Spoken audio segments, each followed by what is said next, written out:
Welcome to today's Explainer. We are diving headfirst into a massive transformative era in U.S. history to really understand the cause and effect of early reform movements and the powerful, literal, life-or-death fight for abolition. I'm your host, and today we're going to look closely at how ordinary people, driven by this totally new spiritual energy, set out to fix the flaws of their nation. And more importantly, we are going to center the arguments, the organizing, and the very concrete evidence provided by Black abolitionists who fought back against the institution of slavery. All right, let's jump right in. So, here is our roadmap for today. We'll start with the religious and social awakenings of the era, then compare a few different reform movements. After that, we'll dive into some historical analysis, weighing the claims made by enslavers against the stark evidence from Black abolitionists. Then we'll see how all of that led directly to organized resistance, and finally, we'll wrap things up with a recap and a transfer question for you. Starting off with Section 1, an era of reform. Okay, picture this. The Second Great Awakening was this massive evangelical Protestant movement just sweeping across the nation. You had leaders urging everyday listeners to literally take charge of their own salvation. The really crucial point here is that this awakening, especially when you mix it with the new individualistic capitalist spirit of the time, totally caused Americans to believe they could actively fix societal flaws. The thinking was pretty straightforward. If you can improve yourself spiritually, you can absolutely improve the world around you.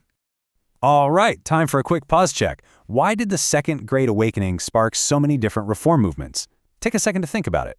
Well, it's because its leaders urged everyday people to take charge of their own salvation, and that directly caused this massive, widespread impulse to recast society and make the world a better, more equitable place.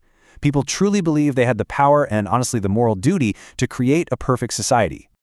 Moving right along to Section 2, comparing reform movements. This reform impulse actually went in a bunch of different directions. On one side, you had reformers targeting human vices through things like the temperance movement, exercise, and diet. And then on the flip side, you had folks aiming to perfect society at large. They were building utopian communities and sparking the early women's rights movement.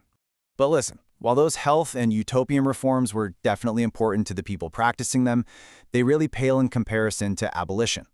Abolition tackled the horrific, everyday reality of human bondage. And these abolitionists, they didn't just want to gradually phase out slavery or relocate Black Americans.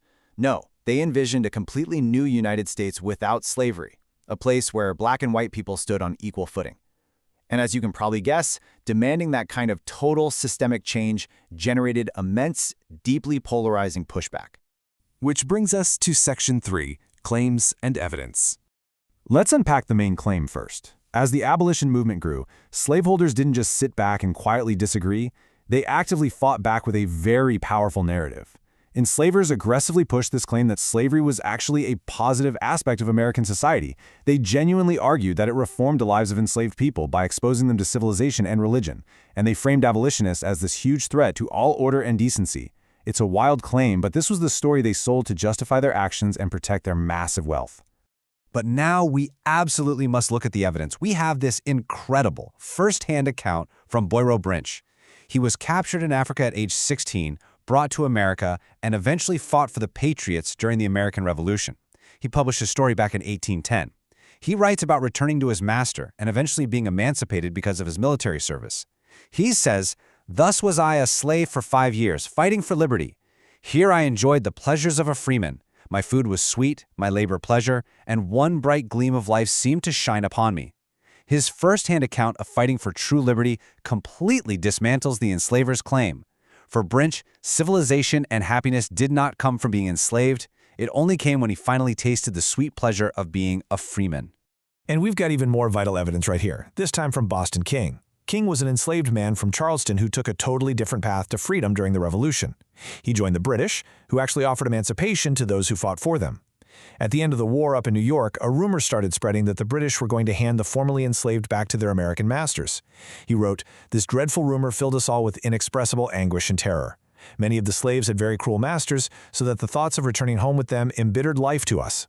This lived experience of absolute terror and cruel masters proves, without a doubt, that slavery was the furthest thing from a positive aspect of society. The evidence from Black abolitionists and veterans completely shatters the enslavers' claims." Let's transition into Section 4, Black Organizing and Resistance. So throughout this era, the federal government continuously passed laws to expand or protect the power of enslavers. In 1787, the 3/5 Compromise gave extra political power to slave states by counting 3 out of every 5 enslaved people for representation. That gave slaveholders a massive advantage in Congress. Then in 1820, the Missouri Compromise deepened the divide between free and slave states. And all of this climaxed with the devastating 1850 Fugitive Slave Act, which literally made it a crime not only to help freedom seekers escape, but also a crime to fail to help capture them. Here is our second pause check. Why exactly did that 1850 Fugitive Slave Act totally backfire on enslavers? Any ideas? Well, because instead of stopping escapes and forcing everyone to just comply, it caused both black and white Americans in the North to actively flout the law. It generated this massive wave of moral outrage and led them to aggressively organize the Underground Railroad, providing safe houses for freedom seekers. The key takeaway here is that black abolitionists absolutely did not just sit around waiting for white reformers in the North to pass laws. They took matters into their own hands, and this organizing took so many forms over the decades. During the Revolution, thousands seized their own freedom by fleeing to British lines. Others organized armed rebellions to violently overthrow the institution. Later on, they actively flouted the Fugitive Slave Act and built the complex, high-stakes network of the Underground Railroad.